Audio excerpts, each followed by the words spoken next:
I think I'm about to get fired. Because they just put a random meeting on my calendar with HR. Girl, I know what that means. Just get it over with. Like, just text it to me. Is experiencing a moment of significant change. So this has required us to manage the business more tightly, focusing on billability.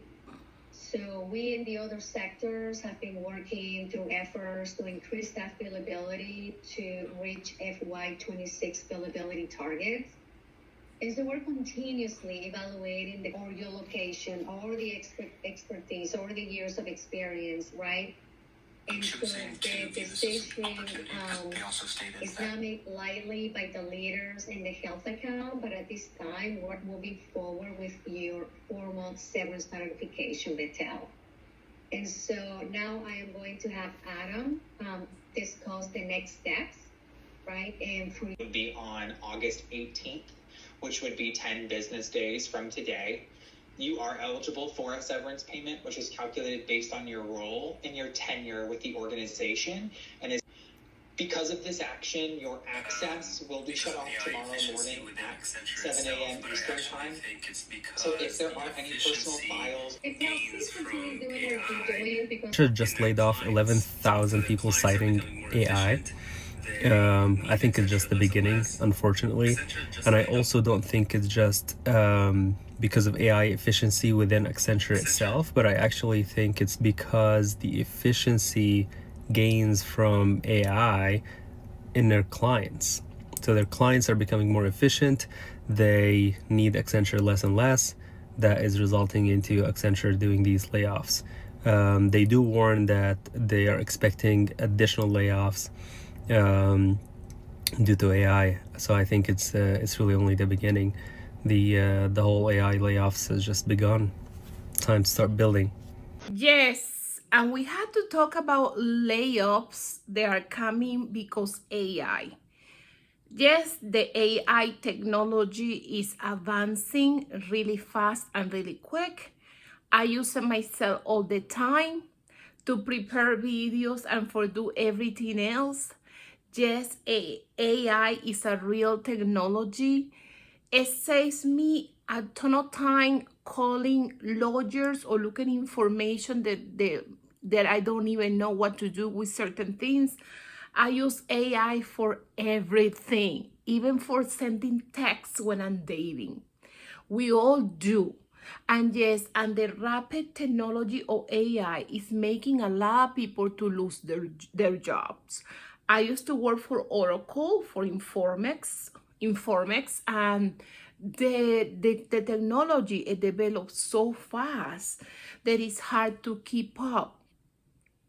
Yes, and also it is some people that the technology companies are just saying that some people, older people, will not be able to keep up with the develop of technology. So they are laying off some of these people.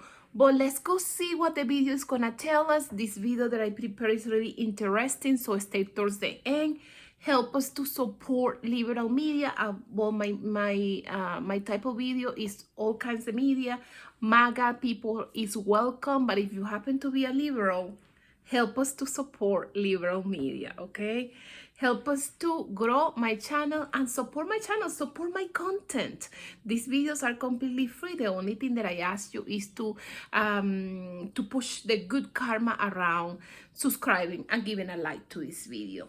Thank you. Stay towards the end. Oracle has laid off 3,000 employees in a business update Zoom meeting across 5 separate regions, including the US. So this month, Oracle had a big meeting. They got everybody on, and they had employees in the US, India, the Philippines, Canada, and Europe all joined in this meeting, and thousands were abruptly informed that they're being laid off and their system access was immediately cut. This was a 20-minute meeting and it was over. Now, this is of course interesting because we have a lot of news about Oracle right now. Number one is of course that Larry Ellison is the second richest man in the world right behind Elon Musk. Also, very importantly, that he just became the major buyer of TikTok. And now that it is a United States platform, or whatever it turns out to be after they make the changes to it.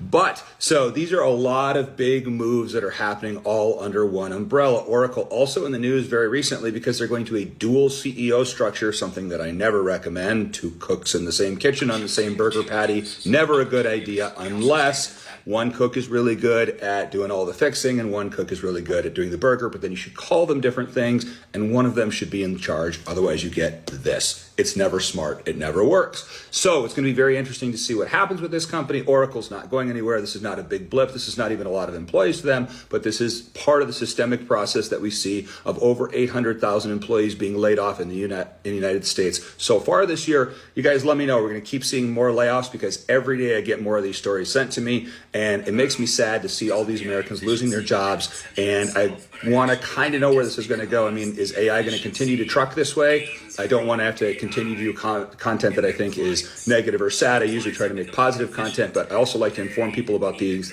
things and have a discussion about it so that we can all kind of try to prepare, try to find jobs in industries where it's more resistance to layoffs and try to keep everybody employed and doing well in their lives. Let me know what you think. We got more layoffs coming in 2025. It feels like every few weeks, another tech company is announcing layoffs. And not just small startups. We're talking about giants like Microsoft, Google, TCS, and Salesforce. So, what's actually happening in the tech world this year?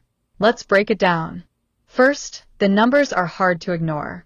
By early October 2025, more than 150,000 tech workers have lost their jobs. That's thousands of people every single week. It's not just one company or one country either. This is happening across the US, Europe, and Asia. Even in places like India, major players such as Tata Consultancy Services have laid off over 12,000 employees, their largest cut ever. Now, you might be wondering, why so many layoffs, especially when technology and AI are booming? Well, the reasons are layered. A big part of it is AI and automation. Companies are realizing they can get more done with fewer people. Customer support roles, data annotation jobs, and even some middle management positions are being replaced or reduced because AI tools are stepping in. Salesforce, for example, cut about 4,000 customer service jobs, many of which are now handled by AI systems. But AI isn't the only reason. Many companies simply overhired during the pandemic when tech demand exploded. Now, with growth slowing down and investors pushing for profitability, those same companies are trimming back. Microsoft, for instance, cut around 6,000 jobs this year, many in middle management, as part of a broader cost-cutting and restructuring plan. There's also the issue of skill mismatch. The tech industry is evolving so fast that some roles are becoming outdated. TCS even said that many of the jobs they cut were due to skills misalignment. Basically, the people they had didn't match the new direction the company was going in, especially with AI integration. Last week, Accenture announced that they're laying off 11,000 employees due to AI, both the advancements in AI making some of the skill sets that they have not necessary, and also reducing the demand for traditional consulting services. I'm choosing to view this as an opportunity because they also stated that they are hiring significantly for AI roles or roles that can be enhanced with AI. I also think it's really early days and there's a huge opportunity for you and I to upskill and spin out our own businesses and side hustles, which is exactly what I'm doing. And obviously I think we can all agree one thing that's true is that these hoes ain't loyal. So make sure you're learning it for yourself and figuring out a way to monetize that skill set because it is hugely valuable. Microsoft saved $500 million through its use of AI. So why are thousands of people being laid off? Many are asking that question. And the simple answer is companies are preparing for a very different tomorrow. In the AI-powered economy, the goal isn't to do the same work but cheaper. It's to redefine what that work even is. So there's fewer people. There's no commercial incentive to maintain headcount. More output, better margins, or lower prices, or both. So yeah, from a business perspective, the layoffs make sense, but it's not the full picture. The real shift is structural. AI has huge upfront costs, training models, building infrastructure, but once that's in place, the ongoing cost to run that system is tiny compared to paying a full team of humans. And that creates a dangerous feedback loop. replace people to improve margins, scale with fewer humans, reinvest in AI, and on repeat. Businesses are not just optimizing, they are reshaping the workforce permanently. And here's where it gets really messy. Most companies aren't building clear pathways for reskilling. They're not hiring back the same people in new and different roles. They're not slowing down their downsizing. So while the execs talk about efficiency, most workers are left wondering where they fit in a world that's automating faster than it is retraining. And this isn't just about Microsoft, honestly. They are just doing it more openly than most. This playbook is being used by every big company. The future of work, it's already here. The question is whether workers are going to be invited into it or left behind. So, is this just bad news across the board? Not necessarily. While some jobs are disappearing, new types of jobs are being created. Roles focused on AI development, machine learning, cybersecurity, and advanced cloud infrastructure are in high demand. The problem is that not everyone being laid off has those skills, and reskilling takes time. The impact of these layoffs goes beyond just the numbers. Inside companies, morale is taking a hit. Employees who remain are often anxious, wondering if they're next. And for those laid off, it's becoming harder to find new roles because so many skilled people are all looking at the same time. Looking ahead, the big question is whether these layoffs will slow down. Some signs suggest they might. Overall layoffs across all industries in the US dropped slightly in September, but in tech, the shift toward leaner, AI-driven operations seems far from over. Well, not much of a surprise. I told you guys a couple days ago that I thought the start of the AI purge in big corporate was starting, and I think it has. Microsoft kicked it off today in style, Microsoft style, right? Announcing layoffs of over 9,000 people. Couple that with, I think, the 6,000 people they laid off in May. Plus, I'm sure they had some other minor layoffs in between. So they're probably closing in on 20,000 for the year. I wouldn't be surprised if they get to 25 or 30,000 layoffs by the time we get to the end of the year. The other thing I wouldn't be surprised is to see a number of these other bigger companies follow suit. It always takes one to start the process, and Microsoft did the honors this time. Fresh off their all-time high of a stock price, and it was down a little bit after announcing the layoffs, which is a change. Usually when big corporate announces layoffs, we see stock prices go up. So don't think it's going to slow down. And again, like I said, if we're at 20,000+ for Microsoft. The part of the Accenture layoffs that I really want to focus on is this piece of the headline, 11,000 people laid off. The CEO says that he has exited these employees because they cannot be retrained for AI. What? I have many things to say about this. I've studied AI training in the workplace, but the absolute dangerous precedent that this sets for all subsequent layoffs and corporate restructurings and so many things around like AI and job displacement is staggering, because not only is this like wildly dehumanizing because it's treating people like hardware, like old hardware that cannot be upgraded, and let's just get something new. Number one. Number two, it's this very false dichotomy between looking at the entire employee, like labor force, as either compliant or obsolete. Those are not the two categories that we should be thinking about here. And yet, that's the reason given. Whether or not it's true, my questions would be around what time, capital, and expertise have you invested into your employees' reskilling and retraining for AI? That's my question, sir. I haven't even checked if it's a sir, I just assumed. But this is just, I really worry that this is such a dangerous, dangerous precedent to be set. If you note that you are letting 11,000 people go because they cannot be reskilled for an AI world, you're actually not thinking about your overall value proposition. Consultancies exist for change management and future readiness reasoning. So if you say that you cannot get people future ready within your own organization, why would I spend millions of dollars with you as a client to then not be able to do any change management? Make that make sense. And yes, and who would have guessed the AI will have his people that they have to lay off? Yes, that have been announced for a long time that the more AI comes closer to us, to the place of work, less people we're gonna be needing. And yes, and it happens that layoffs are happening, and they're happening a lot. So Accenture is going to lay off 11,000 people. And what bothered me about that article wasn't the fact that they're laying off 11,000 people. Like, they've got a P&L, they've got a board, they have to do what they're told. It's that they always try to sprinkle in advice for the white collar worker for what they can do about this, which is so gaslighting. Like, they're dangling the carrot again. You know, if you just adapt and upskill, everything's going to be okay. No, it isn't. There's no jobs. 11,000 people were laid off. It's not going to be okay until the economy gets better and there are more jobs. Like, it's okay. You can just let it go. You don't have to keep going for the carrot and being like, oh, what can I do? Should I take an AI course? No, you're fine. It's the economy. If you keep applying the jobs and everyone's rejecting you, it's going to feel like that's you. Oh, I'm not qualified enough. It has nothing to do with you. It's that there aren't enough jobs. Just let it go.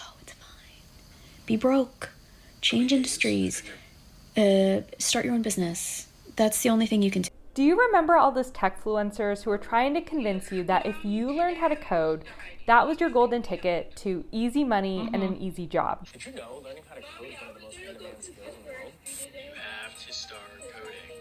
If you're seeing this, you probably thought about coding before. Right, but what else this year?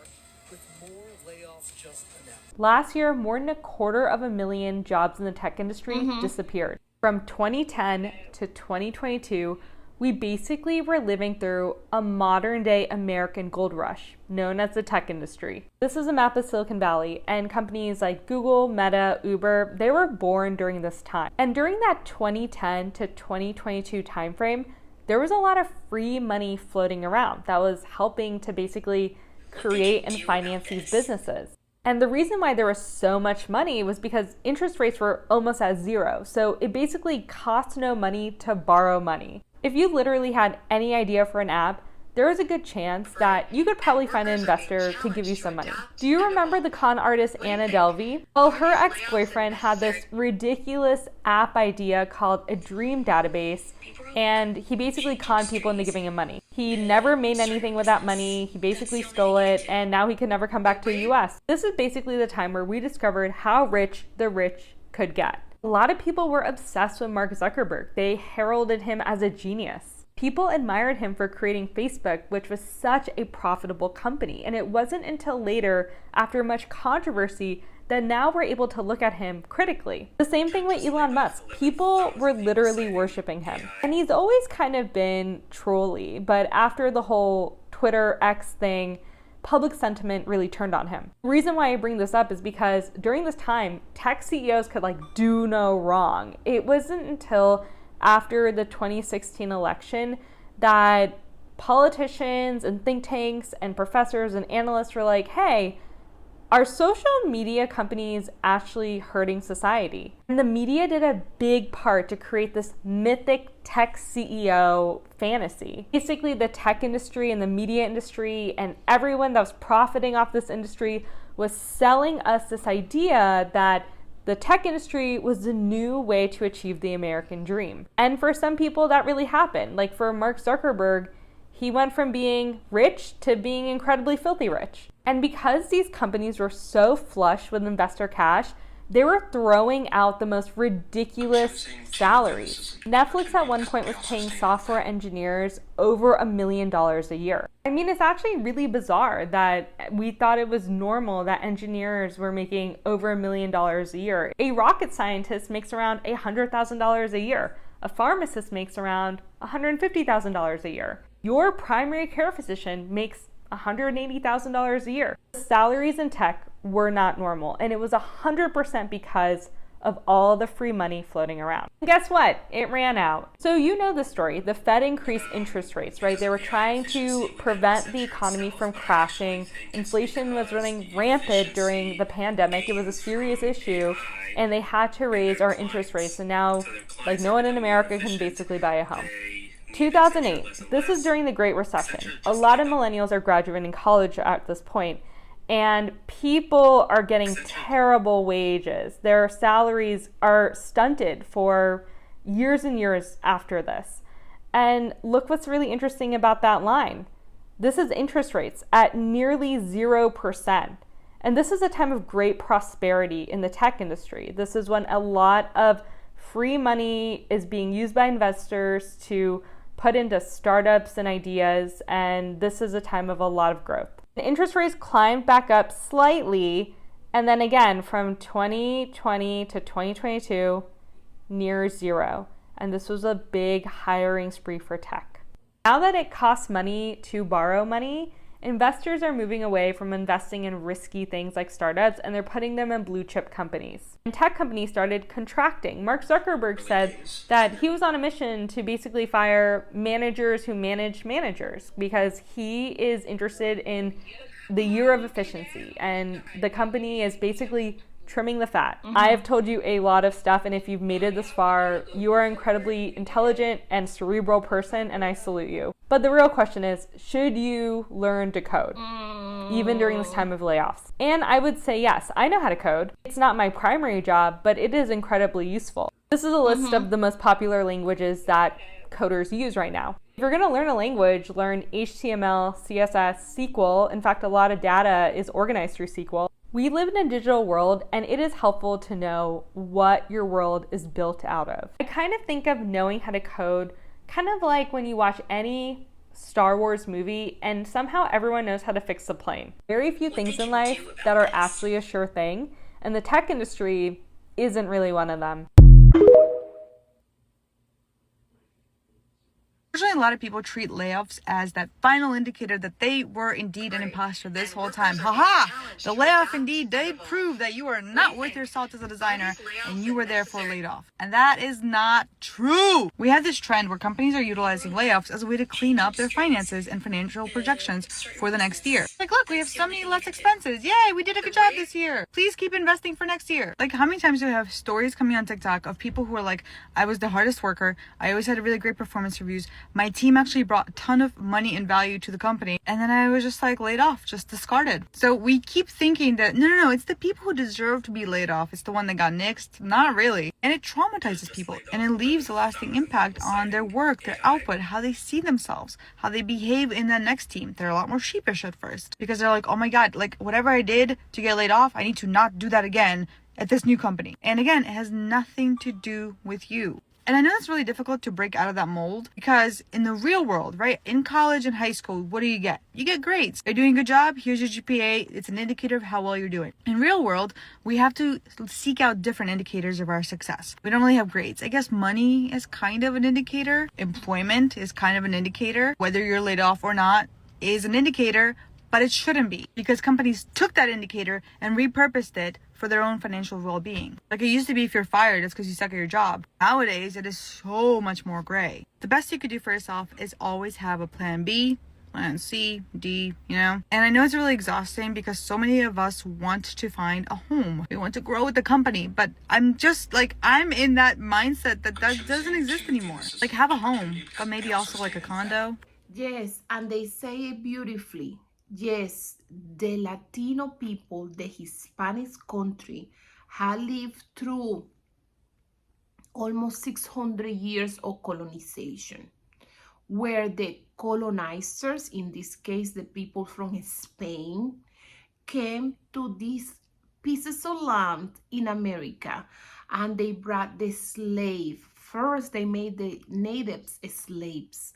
And then after that, when they see the natives, they couldn't keep them because they will escape because they know the land really well. And also they will die easily. They decided to bring the black people. But the black people, it wasn't for be members of society. It was just to work. It was just to be a slave. And yes, and the people that is here, you know, the Cubans, this go all over Latin America, okay, all over Hispanic America. All of them somehow they do have black population. Some countries more than other ones, and some countries like Argentina, they just passed law long time ago. That's not right now, but they passed law long time ago to kill all the black people that they have in possession. So all the masters in Argentina, and this is a dark chapter of the Argentinian history. They don't want to recognize that, but this is a fact. They send a communication to all the members of society. They have black people as a slave, that they needed to kill all those people because they didn't want it to have a growing population in Argentina with black people. That's why they have the countries of Latin America. They are the ones that have less black population, and in Chile they didn't send a communication to kill them, but they restrain. They like a reservation of black people where black people couldn't get out of that town. It's like 2 towns in Chile that they have black people, so that they had communication that they couldn't get out of that town. They couldn't mix with anybody else. So that's the way that they control the black people growing in those countries. Of course, it's common knowledge that Brazil have a lot of black people. It's a common knowledge that Cuban have a lot of black people. Venezuela, it have been mixed. Venezuela have like all the coast area is all full of black people. And from the coast too. Of course, I'm mixed with everything, but a lot of people from the coast of Venezuela, they are all black, and they get to keep the culture, the religion, the black religion, the culture, and the music, and some of the food too. And yes, and in Central America it's the same thing. They have a few towns, okay, they are full of black people, and this is the way it goes for all the South America. But yes, the colonizers, and in the way that she say, the Cuban, they still, they still see black people as a less, okay, because they are like the product of the colonizers going into Cuba. We just made it towards the end of this video. Please don't forget, give it a like, comment, and subscribe. It really helps my channel to grow, and it helps other people to find my content and my video. Help us to support liberal media. Help me to grow our channel. Thank you.